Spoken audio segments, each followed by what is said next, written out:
আসসালামু আলাইকুম। রাজশাহী কলেজের অনলাইন ক্লাসে সকলকে স্বাগতম। সুপ্রিয় শিক্ষার্থীবৃন্দ,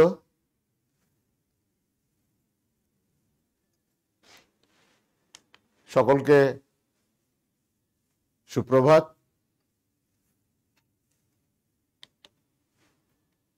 আর ইংরেজি নববর্ষ অর্থাৎ খ্রিস্টীয় নতুন বছরের শুভেচ্ছা জানিয়ে পৌষের এই সকালে আমরা আমাদের রাজশাহী কলেজের ক্লাসে আজকে প্রথম ক্লাসটি সমাজকর্ম বিভাগের। এই মুহূর্তে যারা সরাসরি আমাদের সাথে যুক্ত আছে তাদেরকে সহ পরবর্তীতে যারা দেখবে সকলকে শুভেচ্ছা, নতুন বছরের স্বাগতম 2021। কালের গর্ভে হারিয়ে গেল আরো একটি বছর, যে বছরটি আমাদের সকলেরই জীবনে, বিশেষ করে আমাদের যারা একাদশ শ্রেণীর শিক্ষার্থী তাদের হয়তো আজীবন এই 2020 সালের কথা বা 2020 সালের কথা বেশি করে মনে থাকবে, কেননা সকল শিক্ষার্থী তাদের শিক্ষা জীবনের প্রথম সার্টিফিকেট অর্জনের, যদিও পিএসসি এবং জিএসসিতে সার্টিফিকেট অর্জন হয়, তবুও বলা যায় যে মূলত এসএসসির সার্টিফিকেট অর্জন, নতুন কলেজে ভর্তি হওয়া একটা জীবনের অন্যতম বিরল ঘটনা। সেই বছরই আবার একটা মহামারীর কারণে আমরা সারা বিশ্ব জুড়ে একটা তোলপাড় অবস্থা বা একটা অতিমারী অবস্থার মধ্যে আমরা অবস্থান করছি। সেই হিসাবে 2020 সাল সকলেরই বা 2020 সাল আমাদের প্রত্যেকের মনে দাগ কেটে থাকবে, কিন্তু মহাকালের নিয়মে সেই 2020 সাল সেটিরও অবসান হলো। আমরা চাইব, সৃষ্টিকর্তার কাছে আমাদের প্রার্থনা থাকবে যে আমাদের কাছ থেকে এই রকম একটা প্যান্ডামিক সিচুয়েশন যেন তিনি তুলে নেন, আমরা যেন আবার স্বাভাবিক জীবনে সকলে ফিরে আসতে পারি। সুপ্রিয় শিক্ষার্থীবৃন্দ, তোমাদের সাথে সমাজকর্ম বিষয়ের দ্বিতীয় অধ্যায়ের ক্লাসে আছি। আজকে আমাদের 8 নাম্বার ক্লাস। এখানে 8 নাম্বার ক্লাসের আমরা প্রায় শেষের দিকে সমাজকর্ম পেশার ইতিহাসে বিভিন্ন সংগঠনের ভূমিকা, এই বিষয়গুলো আমরা আলোচনা করছি। গত ক্লাসে আমাদের যে আলোচনাটি আমরা করেছিলাম সেটা হচ্ছে সিওএস বা চ্যারিটি অর্গানাইজেশন সোসাইটি। আজকের আলোচ্য বিষয় হচ্ছে এনএএসডব্লিউ বা national association of social worker. আমরা দ্বিতীয় অধ্যায়ের আমরা যদি ধারাবাহিকভাবে দেখি যে আমরা কি কি জিনিস আলোচনা করেছি, একটু তোমরা মনে করে দেখো যে আমরা বেশ অনেকদিন ধরে এই দ্বিতীয় অধ্যায়টি আলোচনা করছি। এর পেছনে কারণটি হচ্ছে দ্বিতীয় অধ্যায়, এখানে কিন্তু 8টি বা 10টি আলোচনার বিষয় আছে, কিন্তু ভিতরে কিন্তু প্রচুর জিনিস আছে বা প্রচুর সমাজকর্ম বিষয়ের উপাদান আছে। এখন এত বিস্তারিত আলোচনা করার পেছনে একটি অন্যতম কারণ হচ্ছে তোমরা যারা একাদশ দ্বাদশ শ্রেণীর শিক্ষার্থী অর্থাৎ উচ্চ মাধ্যমিক শ্রেণীর শিক্ষার্থী, তোমরা ভবিষ্যতে গিয়ে মানে উচ্চশিক্ষার ক্ষেত্রে তোমরা যে সকলেই এই বিষয়টি পড়বে তা কিন্তু না। তোমরা জ্ঞানের যে বিভিন্ন শাখাগুলো আছে, এই শাখাগুলোর যে কোনো একটি বিষয়ে তোমরা উচ্চশিক্ষা, সহজ কথায় আমরা বলতে পারি অনার্স ডিগ্রি, মাস্টার ডিগ্রি, এগুলো অর্জন করবে। তাহলে দেখা যাচ্ছে যে আমরা ইংরেজি, বাংলা এবং আইসিটি বাদে আরো 3টি মূল বিষয় এবং একটি চতুর্থ বিষয় হিসাবে অধ্যয়ন করি। এরই যে কোনো একটি বিষয় বা এর বাইরেও যে কোনো একটি বিষয় পরবর্তীতে আমরা আমাদের উচ্চশিক্ষার ক্ষেত্রে সেই বিষয়টিকে আমরা পছন্দ করি বা সেই বিষয়টি আমরা পড়ি। তোমাদের সাথে বিস্তারিত আলোচনা করার অর্থই হচ্ছে ভবিষ্যতে যদি তুমি সমাজকর্ম পড়ো তাহলে তো তুমি আরো বিস্তারিত জানবে, আর যদি নাও পড়ো এই বিষয়টা সম্পর্কে তোমার যেন একটা স্বচ্ছ ধারণা সৃষ্টি হয়। সেই উদ্দেশ্যেই মূলত একটু গভীরভাবে আলোচনা করে তোমাদের কাছে যাওয়ার চেষ্টা বা তোমাদের সাথে বিষয়টা শেয়ার করার চেষ্টা। বিষয় পড়লে পরবর্তীতে কিছুই মনে রাখতে পারলেন না, শুধু বললে যে ও হ্যাঁ একসময় তো সমাজকর্ম পড়েছিলাম অথবা অন্য কোনো একটি বিষয় পড়েছিলাম, কি আছে মনে নেই, পাশ করে গেছি, ভালো নাম্বার পেয়েছি। আসলে তা না। উদ্দেশ্যটি হচ্ছে যে জ্ঞানের যে যে শাখায় তোমার পদচারণা থাকবে, যে যে শাখায় তুমি একটু হলেও তোমার স্পর্শ থাকবে, সেই শাখাটি যেন তুমি ন্যূনতম তোমার সেই বিষয়টি সম্পর্কে একটু ধারণা থাকে। এই জন্যই মূলত আমরা বিস্তারিত আলোচনা করার আমি চেষ্টা করি। সুপ্রিয় শিক্ষার্থী, প্রতিদিনের মতো অর্থাৎ একাদশ শ্রেণীর সাথে তোমাদের সাথে বরাবরের মতো বা অন্যান্য দিনের মতো আমি আছি আব্দুল্লাহ আল মাহমুদ, অধ্যাপক, সমাজকর্ম বিভাগ, রাজশাহী কলেজ, রাজশাহী। সুপ্রিয় শিক্ষার্থী, আমরা আমাদের মূল আলোচনায় চলে আসি। আজকের আলোচনা আমরা করব সমাজকর্ম পেশার ইতিহাসে বিভিন্ন সংগঠনের ভূমিকা ও কার্যক্রম। এই বিভিন্ন সংগঠনের ভূমিকা ও কার্যক্রমে আমরা গত ক্লাসে আমরা আলোচনা করেছিলাম দান সংগঠন সমিতি বা চ্যারিটি অর্গানাইজেশন সোসাইটি। আমরা আমাদের সিলেবাস অনুযায়ী তিনটি প্রতিষ্ঠান বা তিনটি সংগঠন কি ভূমিকা পালন করেছিল সেই বিষয়টি আমরা আলোচনা করব। আজকের আলোচনা হবে মূলত আমাদের জাতীয় সমাজকর্ম সমিতি বা national association of social workers বা সংক্ষিপ্ত আকারে যেটাকে বলা হয়ে থাকে NASW। তোমরা যদি একটু স্লাইডের দিকে খেয়াল করো তাহলে দেখবে যে ক্যাপিটাল লেটারে যে অক্ষরগুলো আছে N, A, S এবং W, এই চারটি শব্দের সমন্বয়ে জাতীয় সমাজকর্ম সমিতি বা national association of social workers, এই হচ্ছে আজকের আলোচ্য বিষয়। আমরা গত ক্লাসেও বলেছিলাম যে সমাজকর্ম পেশার বিকাশে বিভিন্ন সংগঠন একটা গুরুত্বপূর্ণ ভূমিকা পালন করে, কেননা যে কোনো পেশার বিকাশে বা পেশার উন্নয়নে এবং পেশার স্বার্থ সংরক্ষণে, পেশাদার কর্মীদের আচার আচরণ নিয়ন্ত্রণে এবং পেশাদার কর্মীদের উন্নয়নে সবথেকে গুরুত্বপূর্ণ ভূমিকা পালন করে থাকে পেশাদার সংগঠন। পেশাদার সংগঠন বিকাশের ক্ষেত্রে ইংল্যান্ড এবং আমেরিকার ভূমিকা আমরা গত ক্লাসের কথা বলছি কিন্তু সমানভাবেই গুরুত্বপূর্ণ, কেননা প্রথম যে সংগঠনটি এই পেশাদার সমাজকর্মের বিকাশে ভূমিকা পালন করে সেটি হচ্ছে COS বা চ্যারিটি অর্গানাইজেশন সোসাইটি, যেটি সৃষ্টি হয়েছিল ইংল্যান্ডে। পরে এর পূর্ণতা বা এর বিকাশ হয় ইউনাইটেড স্টেট অফ আমেরিকা বা USA তে। আর আমরা এ পর্যন্ত ক্লাস করে অন্তত জানি যে সমাজকর্ম বিষয়টির বিকাশ জন্ম মূলত ইংল্যান্ড কেন্দ্রিক হলেও এর বিকাশ বা পরিপূর্ণতা হচ্ছে আমেরিকাতে। সেই আমেরিকাতেই মূলত NASW গড়ে ওঠে। তাহলে NASW যেটি গড়ে উঠল সেটির আমরা কি দেখব, সেটি কিভাবে গঠিত হলো বা এর পেছনের ইতিহাসটি কি আছে। এখন তোমাদের প্রশ্ন হতে পারে, যেহেতু আমরা এখন অনলাইনের ক্লাসে আছি, সরাসরি তো প্রশ্ন তোমরা করতে পারো না। তোমাদের পক্ষ থেকে প্রশ্নটি আমি বলে দিচ্ছি যে প্রশ্ন হতে পারে যে স্যার আমরা পড়ছি সমাজকর্ম, এখানে ইতিহাসের কথা কেন এত বেশি আসে। মূলত তোমরা যদি একটু লক্ষ্য করো, যে কোনো মানুষের বা যে কোনো কিছুর কিন্তু ইতিহাসটি হচ্ছে অত্যন্ত গুরুত্বপূর্ণ একটি বিষয়। কেন গুরুত্বপূর্ণ বিষয়?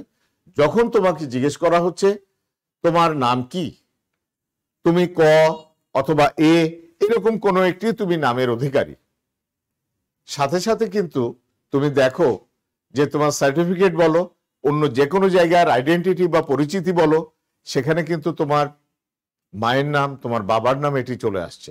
আবার যখন তোমার বাবা তার মানে পরিচয় দিচ্ছেন, তখন কিন্তু তিনি আবার তার বাবার নাম অর্থাৎ তোমার দাদার নামটি তিনি পরিচয় দিচ্ছেন। অর্থাৎ শেকড় থেকে আসা একটা জিনিস যত ভালোভাবে আমরা বুঝতে পারি বা জানতে পারি বা জানা সম্ভব, অন্যভাবে ভাষাভাবে বা উপর ভেবে জেনে কিন্তু সেটার থেকে আমরা খুব বেশি লাভবান হতে পারি না। এই জন্য কিন্তু আমাদেরকে বিশেষ করে সমাজকর্ম প্রথম পত্রে, বা তোমরা যদি কেউ ভবিষ্যতে সমাজকর্মে উচ্চতর ডিগ্রি গ্রহণ করো, অর্থাৎ অনার্সের শিক্ষার্থী হও, বিশ্ববিদ্যালয় হোক আর জাতীয় বিশ্ববিদ্যালয়ের অধীনে হোক, তোমরা দেখবে যে সেখানে তোমাকে প্রথম যে মানে অন্যান্য বিষয়গুলোর সাথে তোমাকে history and philosophy of social work এই বিষয়টি পড়তে হচ্ছে বা এই পত্রটি। তা ইতিহাস জানাটি অত্যন্ত জরুরি। আর আমরা এই যে পটভূমি বলছি, এই পটভূমিটাও কিন্তু এই এনএসডব্লিউ তৈরির ইতিহাস। যদি আমরা ইতিহাস থেকে এটাকে জানি, তাহলে আমাদের কিন্তু মনে খুব ভালোভাবে আমরা ধরে রাখতে পারবো। কেননা একটা বিল্ডিং তৈরি হয়, একটা বিল্ডিং যত হাইরাইজ বিল্ডিং বা সুউচ্চ অট্টালিকা তৈরি হোক, দেখবে যে তার ভিত কিন্তু তত বেশি মজবুত করা হয়। সাধারণ একতলা দুইতলা বাড়ি করলে কিন্তু খুব ভিত মজবুত করা লাগে না, কিন্তু 5 তলা 6 তলা 10 তলা এরকম যদি বিল্ডিং করা হয়, হাইরাইজ বিল্ডিং হলে অনেক গভীর থেকে কিন্তু তার ভিতটাকে তুলতে হয়। ইতিহাস সেরকম কিন্তু জ্ঞানের ক্ষেত্রে আমাদের ভিত তৈরি করে দেয় বা ভিত্তি স্থাপন করে, যাতে করে আমরা বিষয়টাকে খুব ভালোভাবে আত্মস্থ করতে পারি। মুখস্থ না, কিন্তু আমরা করতে পারি আত্মস্থ। সেই হিসাবে আমরা এনএসডব্লিউর পটভূমিটা দেখি যে সমাজকর্ম পেশার মান উন্নয়ন এবং স্বার্থ সংরক্ষণের জন্য পৃথিবীর সমাজকর্মীদের অন্যতম বৃহত্তম সংগঠন হচ্ছে এনএসডব্লিউ। এনএসডব্লিউ গঠনের আমরা যদি পেছনের দিকে যাই, সেই পেছনের দিকে কি বলছে? 1917 সালে আমেরিকায় বিশেষ ক্ষেত্রে বিশেষজ্ঞ সমাজকর্মী দল, যেমন চিকিৎসা সমাজকর্মী, মনস্তাত্ত্বিক সমাজকর্মী, সমাজকর্ম গবেষণা দল, এরা নিজ নিজ ক্ষেত্রে সংগঠন গড়ে তুলতে থাকেন বা সংগঠন গড়ে তোলার একটা চেষ্টা করেন। তাহলে সমাজকর্মের সাথে যারা কাজে যুক্ত, সমাজকর্মের কাজে যুক্ত, বিশেষ করে চিকিৎসা সমাজকর্মী, তারপরে আছে মনস্তাত্ত্বিক সমাজকর্মী। আমরা গত ক্লাসে আমরা আমাদের আলোচনায় দেখেছিলাম যে 1897 সালে ম্যারি রিসমন্ড অ্যানায়েল ডয়েসের সুপারিশ ক্রমে সমাজকর্ম শিক্ষার একটা কিন্তু ভিত রচনা করার চেষ্টা করেছিলেন। তাহলে দেখো আমাদের গত ক্লাসের যে আলোচনা, অর্থাৎ চ্যারিটি অর্গানাইজেশন সোসাইটি, সেইটা যদি তুমি মনে রাখতে পারো, তাহলে কিন্তু আজকের ক্লাসটিও তোমার জন্য খুব সহজ হয়ে যাবে বুঝতে। তাহলে সেখানে আমরা তারও আগে যদি চলে যাই যে চ্যারিটি অর্গানাইজেশন সোসাইটিতে কি করা হয়েছিল, যে বিভিন্ন সংগঠন ছিল, সরকারি সংগঠন এবং স্বেচ্ছাসেবী সংগঠন, এই সংগঠনগুলোর ক্ষেত্রে কি করা হয়েছিল?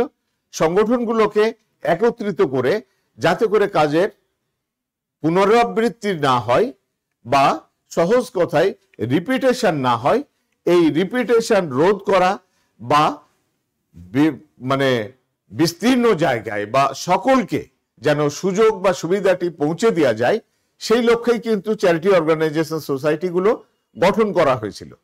আর তারই ধারাবাহিকতায় যখন অ্যানায়েল ডয়েসের অনুরোধ বা সুপারিশ ক্রমে ম্যারি রিসমন্ড সমাজকর্ম শিক্ষার ক্ষেত্রে যে একটি যুগান্তকারী একটি পদক্ষেপ গ্রহণ করলেন, অর্থাৎ সমাজকর্ম শিক্ষার একটা ভিত রচনা করলেন, তারপর থেকে কিন্তু বিভিন্ন ক্ষেত্রে সমাজকর্মীরা সেই সব জায়গা থেকে প্রশিক্ষণ নিয়ে বা শিক্ষা নিয়ে, কেউ চিকিৎসা সমাজকর্মী, কেউ মনস্তাত্ত্বিক সমাজকর্মী, আবার কেউ সমাজকর্ম গবেষণা দল, এইরকম মানে কাজের সাথে তারা নিয়োজিত হলো। আর কাজের সাথে নিয়োজিত হয়ে তারা তাদের উন্নয়নের জন্য বিভিন্ন সংগঠন গড়ে তোলার চেষ্টা করলো। এই ধারাবাহিকতায় সর্বপ্রথম 1918 সালে পেশাগত সংগঠন হিসাবে আত্মপ্রকাশ করে American association of hospital social workers. এই যে American association of hospital social work, এটি কিন্তু সর্বপ্রথম গঠন করা হলো। এর ধারাবাহিকতায় পরবর্তীতে দেখা যাচ্ছে যে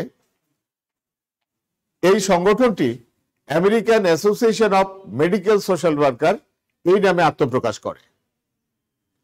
তাহলে প্রথমে আসলো association of hospital social worker, সেইখান থেকে মেডিকেল সোশ্যাল ওয়ার্কার, বা এই ক্ষেত্রে আমরা বলতে পারি যে চিকিৎসা সমাজকর্মীদের সংগঠন গঠিত হলো। 1921 সালে বৃহত্তর মৌলিক সংগঠন হিসাবে American association of social workers এরকম একটা গঠনের কেউ কেউ উদ্যোগ গ্রহণ করলেন।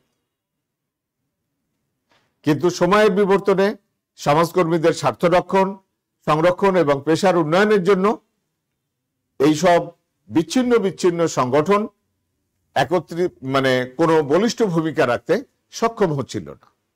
তার ধারাবাহিকতায় এতে কি হলো, 1950 সালে সমাজকর্মীদের বিভিন্ন সংগঠনগুলোকে কি করা হলো, এই যে বিশেষায়িত সংগঠন, অর্থাৎ আমরা আগে যাদের কথা বললাম যে মনস্তাত্ত্বিক সমাজকর্মী সংগঠন অথবা চিকিৎসা সমাজকর্মী বা সমাজকর্মী গবেষণা দল, এইরকম অস্থায়ী যে বিশেষায়িত সংগঠনগুলো ছিল, এই বিশেষায়িত সংগঠনগুলোকে নিয়ে একটা অস্থায়ী সংগঠন বা টেম্পোরারি ইন্টার অ্যাসোসিয়েশন কাউন্সিল বা TISC এটি গঠন করা হয়। সুপ্রিয় শিক্ষার্থী, তোমরা যদি খেয়াল করো আজকের এ পর্যন্ত আলোচনায়, তাইলে আমরা তোমাদের একটু দৃষ্টি আকর্ষণ করছি যে আমরা এই যে আমাদের বিশেষ করে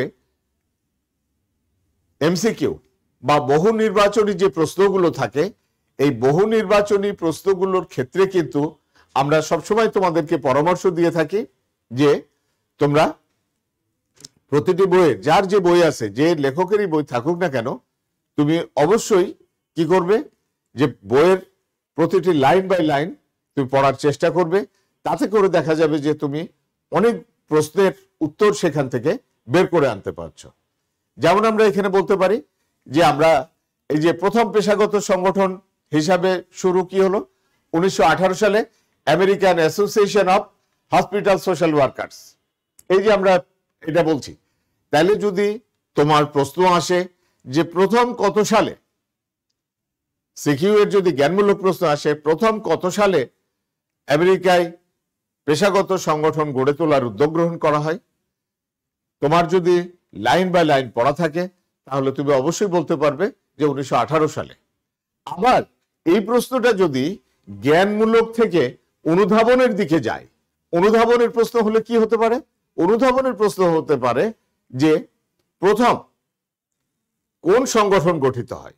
যদিও এটা অনুধাবন আর জ্ঞান কিন্তু খুব কাছাকাছি বিষয়, তবে অনুধাবনটা হচ্ছে জ্ঞানেরটা আমরা অনেক সময় শুধুমাত্র চোখ দিয়ে দেখে সেটাকে বলতে পারি, আর অনুধাবনের বিষয়টি হচ্ছে আমাদের মস্তিষ্কে আমরা বলি বা আমরা হৃদয়ে বলি, সেইখানে কিন্তু এটাকে ধারণ করতে হয়। তাহলে American association of hospital social workers কোন সংগঠন প্রথম গঠিত হয়, এখানে যে সব সংগঠনের আমরা কথা বললাম সবগুলো সংগঠন দিয়ে যদি তোমাকে প্রশ্ন দেওয়া হয় তাহলে তুমি মাল্টিপল চয়েসে সঠিকটি বেছে বের করতে পারবে। আবার যদি অনুধাবনের তোমার থাকে সেরকম সিকিউতে, সেখানেও তুমি কিন্তু এইভাবে বলতে পারবে। তাহলে আমরা পরবর্তীটাতে দেখি যে এখানে কি আসছে, এখানে আসছে যে American association of social worker কত সালে গঠিত হয়। তাহলে সেখানেও আমরা বলে দিতে পারবো খুব সুন্দরভাবে যে এটি গঠিত হয় 1921 সালে।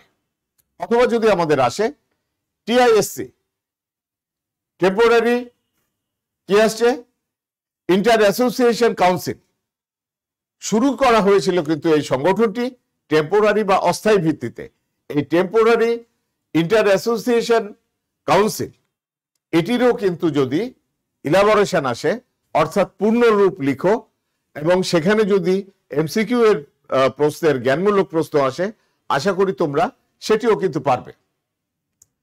এই 1950 সালে বা এরকম দিতে পারে টিআইএসসি কত সালে গঠিত হয়েছিল, অনেক সময় কিন্তু এগুলো থাকবে না।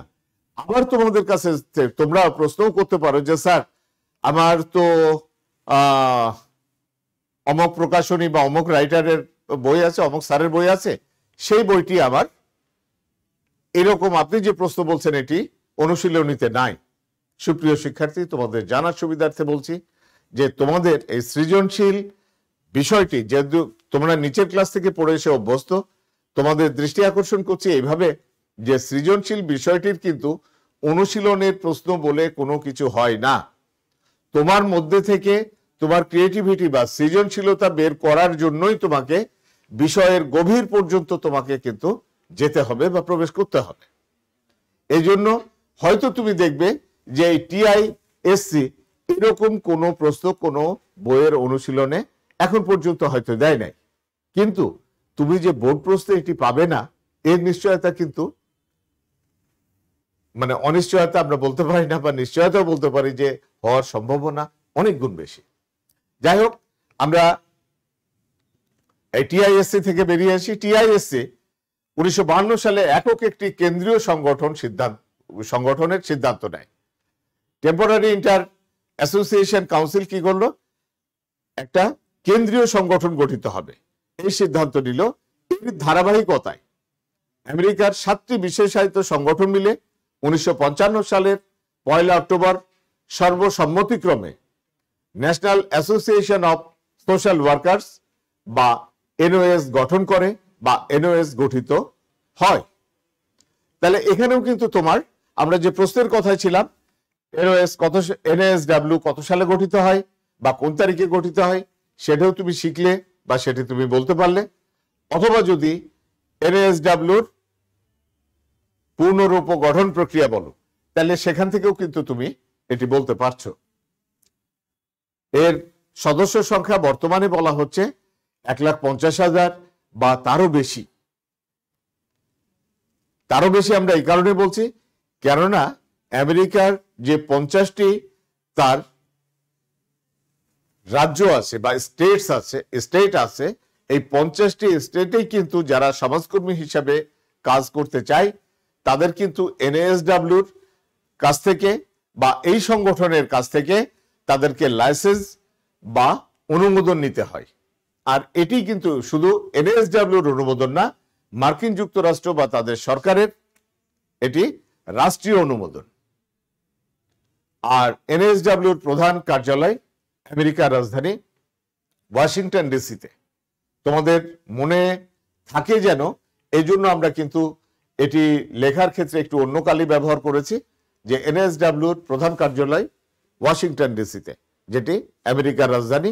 ওয়াশিংটন ডিসি বলা হয় এই কারণে, তোমাদের জানার সুবিধার্থে একটু বলে দিচ্ছি। ওয়াশিংটন এর সাথে ডিসি যেটা হলো ডিস্ট্রিক্ট অফ কলম্বিয়া, আমেরিকার যে একটি স্টেট আছে কলম্বিয়া, সেই কলম্বিয়ার একটি ডিস্ট্রিক্ট হচ্ছে ওয়াশিংটন ডিসি। যাই হোক সুপ্রিয় শিক্ষার্থীবৃন্দ, আমরা তাইলে শিখলাম বা জানলাম কি জানলাম যে পেশাগত সংগঠন যে কোনো পেশার বিকাশের ক্ষেত্রে, পেশাদার ব্যক্তিদের স্বার্থ সংরক্ষণের ক্ষেত্রে, পেশার মান উন্নয়নের ক্ষেত্রে একটা গুরুত্বপূর্ণ ভূমিকা পালন করে। তারই ধারাবাহিকতায় কি হলো, 1917 সালের একটা প্রস্তাবনা ক্রমে 1918 সালে প্রথম আমেরিকান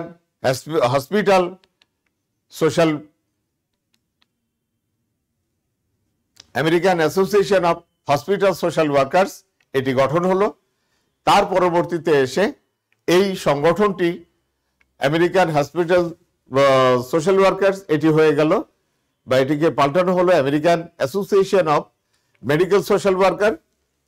আর 1921 সালে এটি হলো American association of social worker নামে আরো একটি সংগঠন, আর যেহেতু অন্যান্য ছোট ছোট বা মনস্তাত্ত্বিক সমাজকর্মী সংগঠন, তারপরে ছিল সমাজকর্মী গবেষণা দল, এইরকম সংগঠনগুলো তারা সিদ্ধান্ত নিল যে এইরকম বিচ্ছিন্ন থেকে বা ছোট ছোট সংগঠন থেকে আমরা আমাদের লক্ষ্যে পৌঁছতে পারবো না।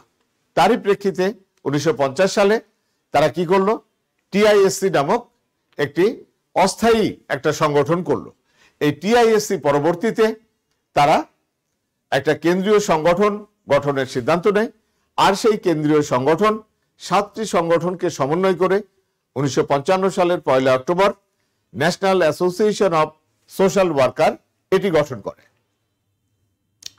এই যে সুপ্রিয় শিক্ষার্থী, তোমরা দেখতে পাচ্ছ এটি কিন্তু ন্যাশনাল অ্যাসোসিয়েশন অফ সোশ্যাল ওয়ার্কারের লোগো,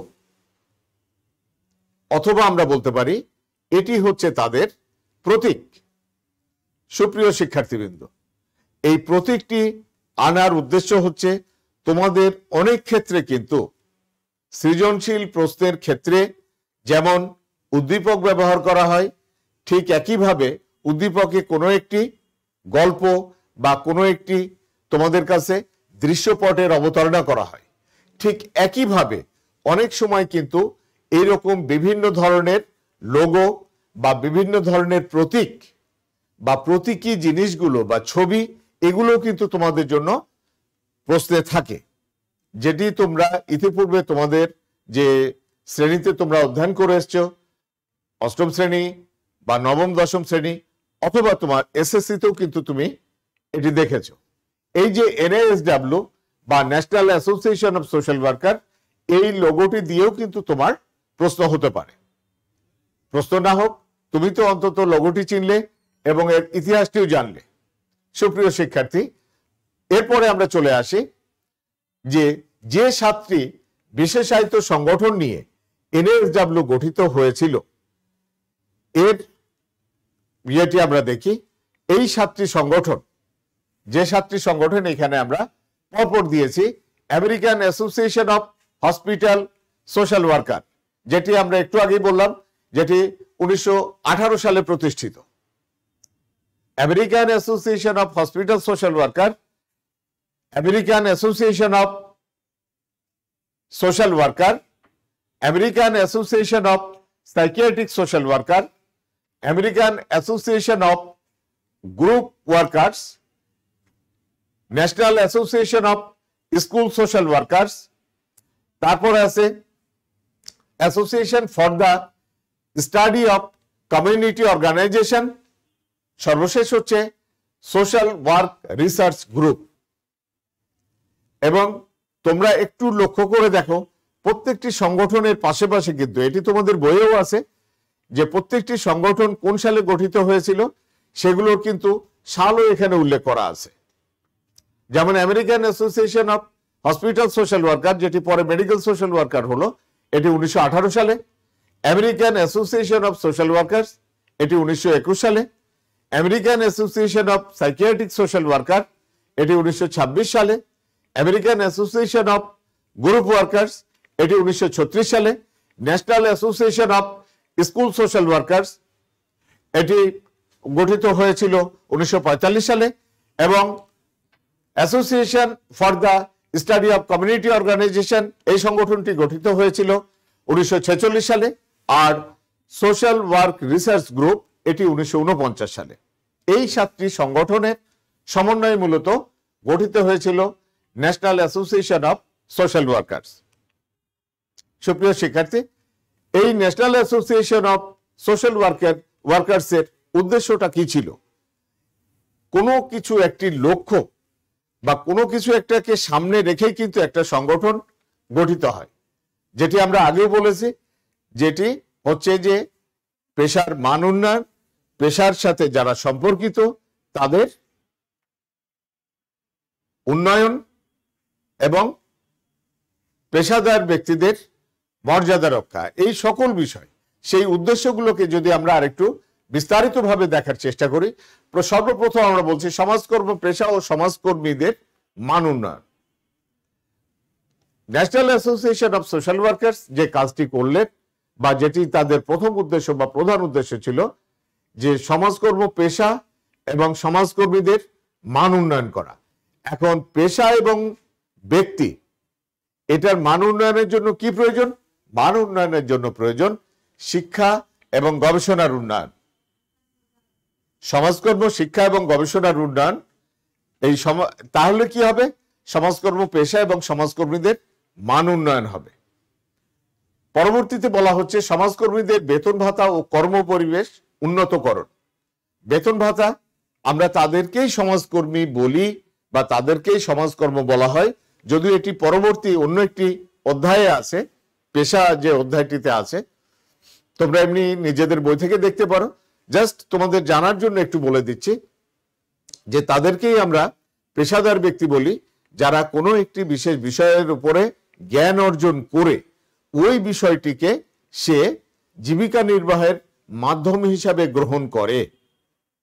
তাহলে কোনো একটি বিষয়ের উপরে জ্ঞান অর্জন করে যখন জীবিকা নির্বাহের মাধ্যম হিসাবে গ্রহণ করবে, তাহলে জীবিকা অর্জন বা জীবিকা নির্বাহের মাধ্যম হিসেবে গ্রহণ করলে সেখানে কিন্তু বেতন ভাতার বিষয়টি চলে আসে। এবং বেতন ভাতার বিষয়টি যখন চলে আসে, কাজ করার জন্য কিন্তু সুন্দর একটি কিসের দরকার? একটি কর্ম পরিবেশের দরকার। এই সুন্দর কর্ম পরিবেশ না হলে বা উন্নত কর্ম পরিবেশ না হলে কিন্তু একজন মানুষের পক্ষে সুন্দরভাবে বা সুষ্ঠুভাবে কাজ করা সম্ভব হয় না। শুধু সেই কাজটি না, তোমরা যারা আমাদের শিক্ষার্থী আছো, তোমরা একটু নিজেদেরকে দিয়ে দেখো যে তোমার পড়ার পরিবেশটা যদি তোমার অনুকূলে থাকে, তাহলে কিন্তু খুব দ্রুত তুমি পড়াটিকে মনে রাখতে পারো, বা সেটাকে মুখস্থ বলো, আত্মস্থ বলো, বা বোঝার কথা বলো, যেটিই বলো না কেন, সেটি কিন্তু হয়ে যায়। আর যদি পরিবেশটা ভালো না থাকে, বাইরে প্রচন্ড চিৎকার সাউন্ড হচ্ছে, অথবা তোমার বাড়ির মধ্যেই তোমার কোনো একজন ছোট ভাই বা বোন, সে হয়তো দেখা যাচ্ছে যে খুব উচ্চস্বরে গান শুনছে অথবা টেলিভিশন দেখছে, সেখানে তোমার পড়াতে তো কিছুটা বিঘ্ন ঘটবেই। পড়ার জন্য তোমার যে একটা উপযুক্ত পরিবেশ, সেই পরিবেশ ঠিক একইভাবে মানুষ যখন কাজ করে, কাজের সাথে জড়িত হয় বা কোনো কর্মে আসে, তখনও কিন্তু তার সেই কর্ম পরিবেশটাও কিন্তু ভালো হতে হয়। তাহলে এনএসডব্লিউ যেমন একদিকে কর্মীদের বেতন ভাতার বিষয়টি দেখবে, তারপরেও দেখবে যে তার কর্ম পরিবেশটি সুন্দর আছে কিনা। পরবর্তীতে বলা হচ্ছে সমাজকর্ম সম্পর্কে জনগণের ধারণা বৃদ্ধি করা। কেননা যে সময়, অর্থাৎ সেই 50-এর দশকে, 1955 সালের কথা বলছি আমরা, তাই না? যে 1955 সালের 1 অক্টোবর সেই সময় যে সংগঠনটি করা হলো, তখনও কিন্তু আমেরিকার লোকজন এই সমাজকর্ম সম্পর্কে তাদের ধারণা খুব অস্পষ্ট ছিল। এখন যেমন আমাদের দেশের লোকের কিন্তু এখনো এই সমাজকর্ম বিষয়ে সেই ধারণাটি অনেকটা বলা যায় অস্পষ্ট বা ঝাপসা। কেননা যে কেউ যে কোনো কাজ করলে তোমরা দেখবে যে অনেক রাজনৈতিক নেতৃবর্গের মানে তার নামের আগে অনেক অলংকার থাকে, তার মধ্যে একটি অলংকার থাকে বিশিষ্ট সমাজকর্মী। যে কেউ কিন্তু বিশিষ্ট সমাজসেবক হতে পারেন এবং এটি খুব সহজ ব্যাপার। কিন্তু সমাজকর্মী হওয়ার জন্য সমাজকর্মীর প্রত্যয়ের যে বা কনসেপ্টের যে সংজ্ঞা আছে, সেখানে হচ্ছে যে সমাজকর্ম বিষয়ে উচ্চতর ডিগ্রি অর্জন করবে বা জ্ঞান অর্জন করবে এবং সেটিকে সে তার জীবিকা নির্বাহের মাধ্যম হিসাবে গ্রহণ করবে, তখন সে হবে সমাজকর্মী। বিশিষ্ট রাজনীতিবিদ বা এরকম যারা উন্নয়নমূলক কাজ করেন, তারা সমাজসেবক, অনেক বড় বড় সমাজসেবক। যেমন আমরা বলতে পারি, তোমাদের একটু জানার সুবিধার্থে, হাজী মোহাম্মদ মহসিন, ইনি কিন্তু একজন সমাজসেবক, অথবা বেগম রোকেয়া, ইনি একজন সমাজসেবক। পাশাপাশি যদি আমরা রাজা রামমোহন রায়ের কথা বলি, যদি আমরা বিদ্যাসাগরের কথা বলি, ঈশ্বরচন্দ্র বিদ্যাসাগরের কথা বলি, তখন কিন্তু তারা হয়ে যাচ্ছেন যতটা না সমাজসেবক, তার থেকে অনেক বেশি তারা সমাজ সংস্কারক।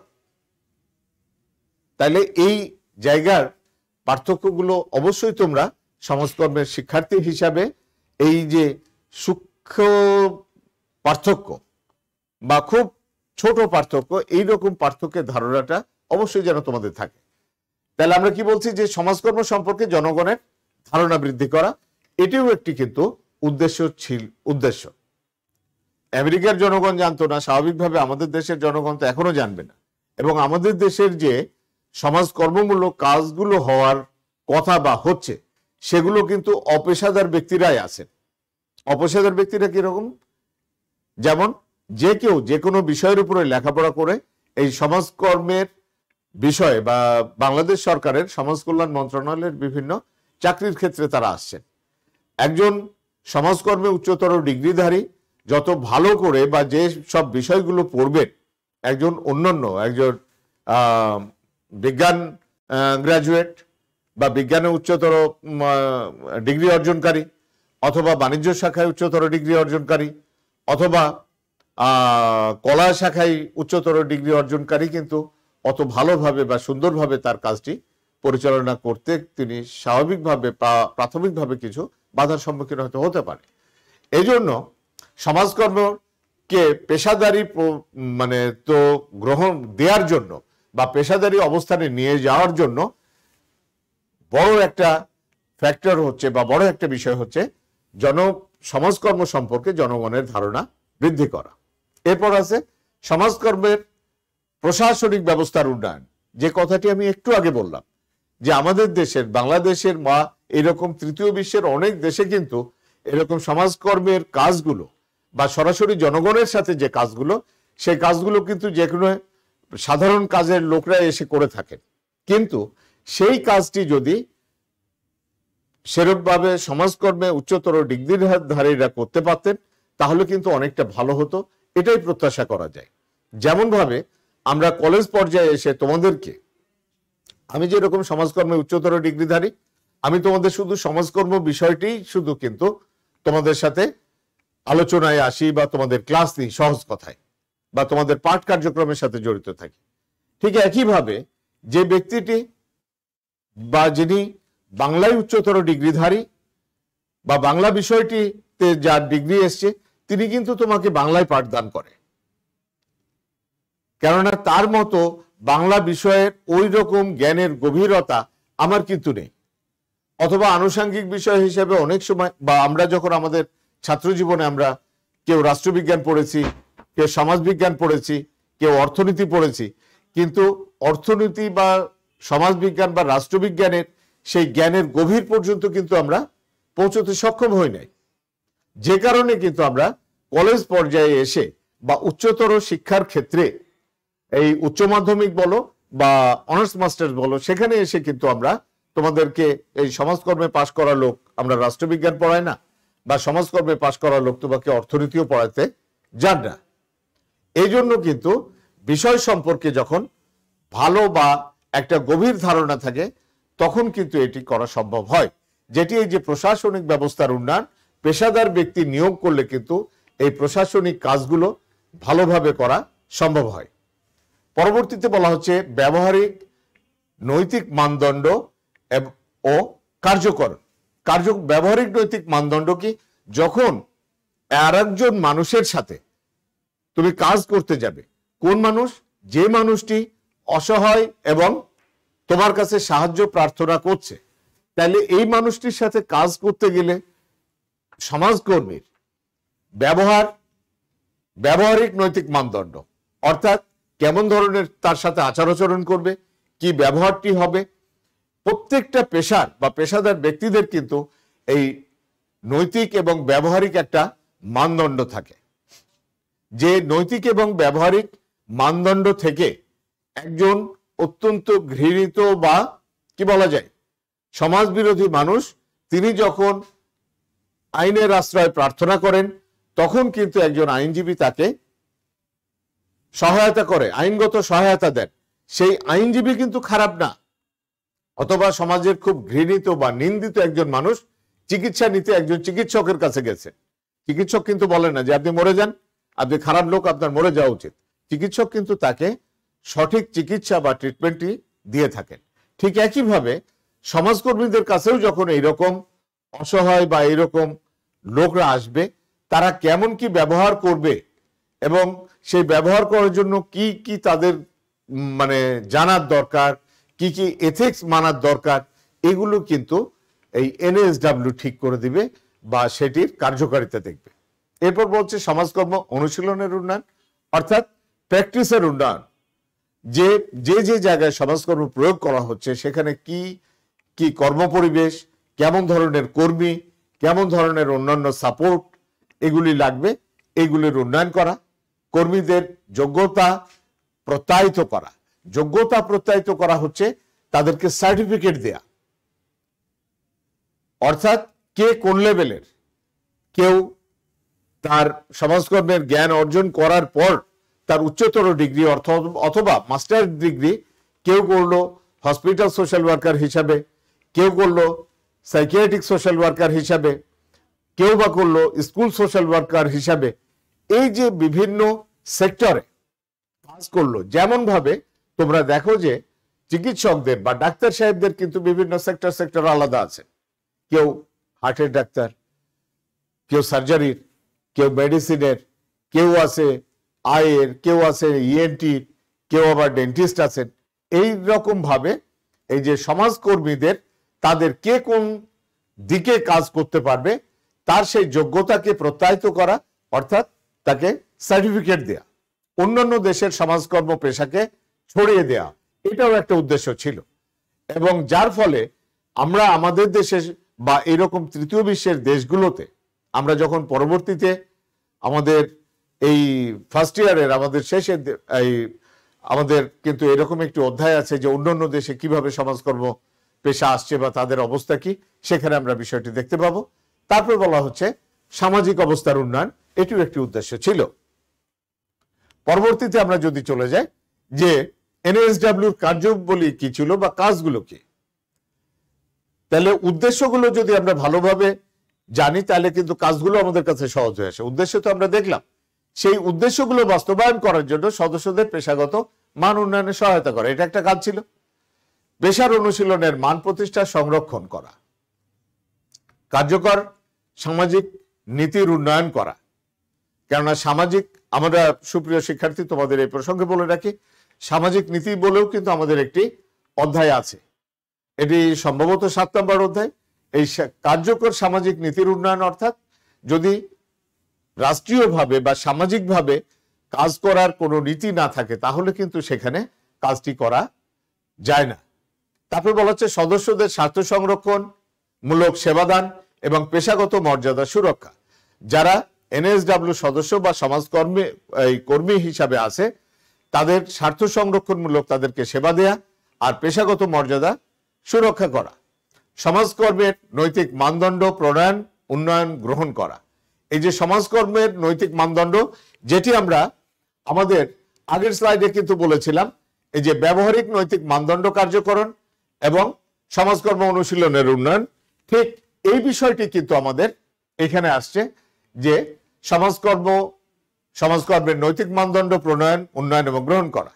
সর্বশেষ বলা হচ্ছে প্রতিনিধি সম্মেলনের আয়োজন করা।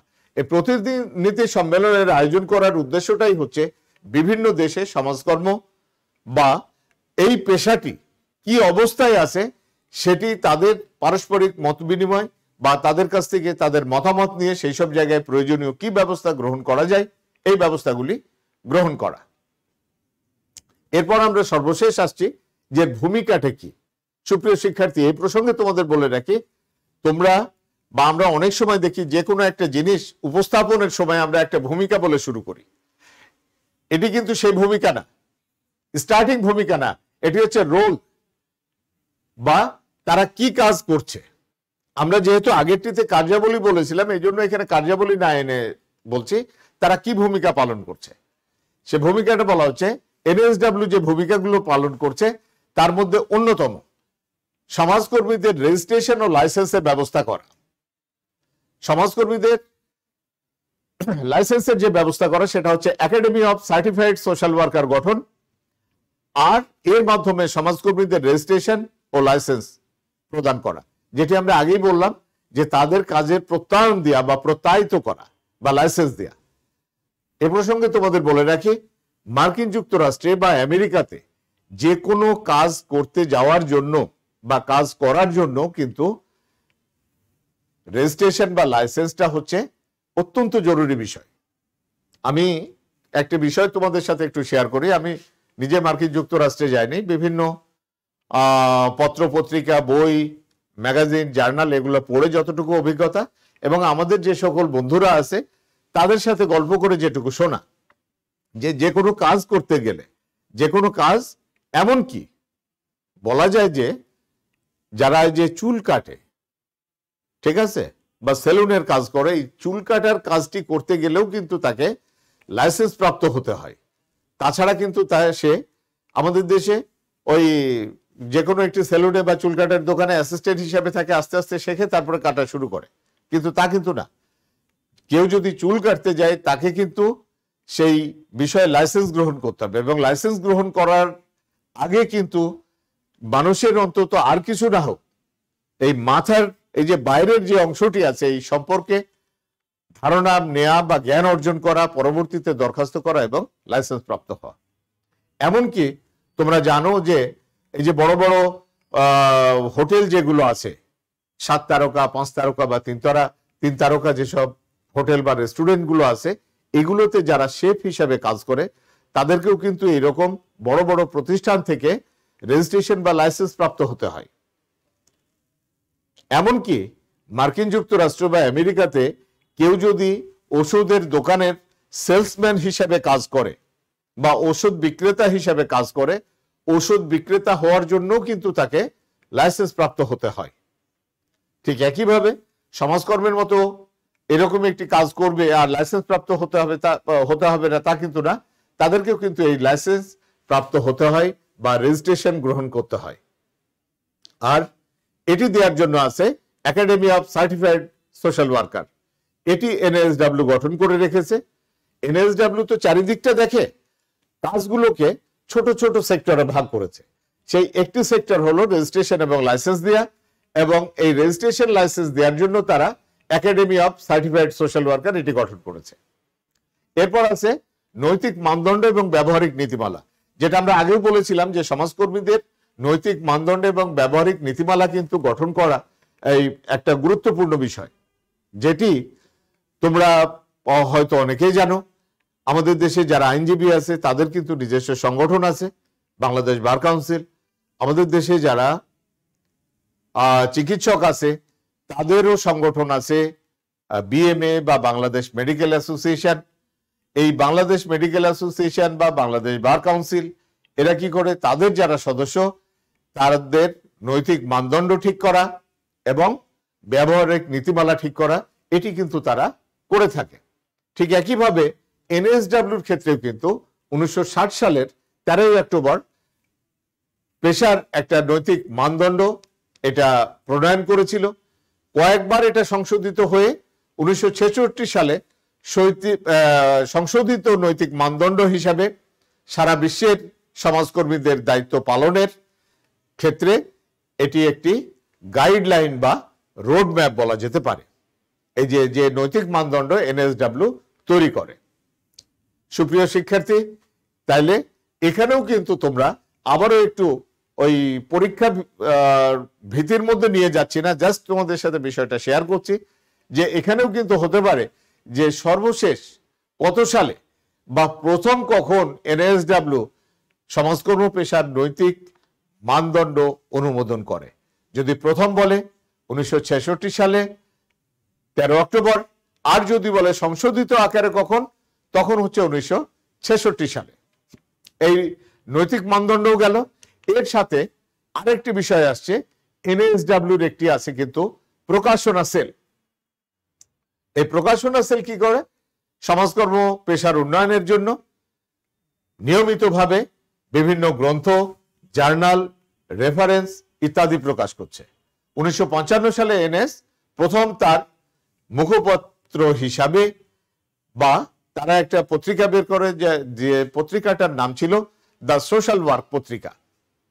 এছাড়া উল্লেখযোগ্য যে এনএসডব্লিউর প্রকাশনাগুলো বা এনএসডব্লিউর যে বিষয়গুলো আছে সেই প্রকাশনাগুলোর মধ্যে হচ্ছে এনসাইক্লোপিডিয়া অফ সোশ্যাল ওয়ার্ক বা সমাজকর্মের বিশ্বকোষ, আছে ডিকশনারি অফ সোশ্যাল ওয়ার্ক বা সমাজকর্ম অভিধান, সোশ্যাল ওয়ার্ক ইয়ারবুক, যেটা প্রতি বছর বের হয়।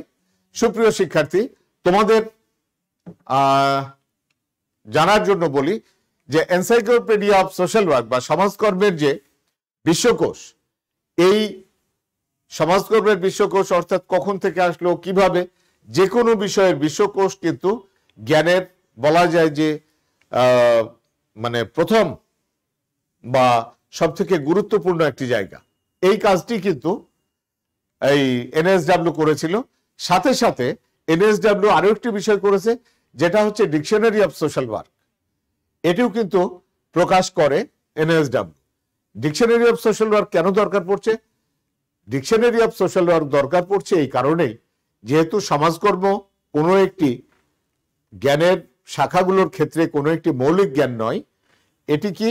এটি বিভিন্ন জ্ঞান থেকে তার জ্ঞানগুলোকে সংগ্রহ করে বা কালেক্ট করে এই জ্ঞানটি বিস্তার লাভ করছে।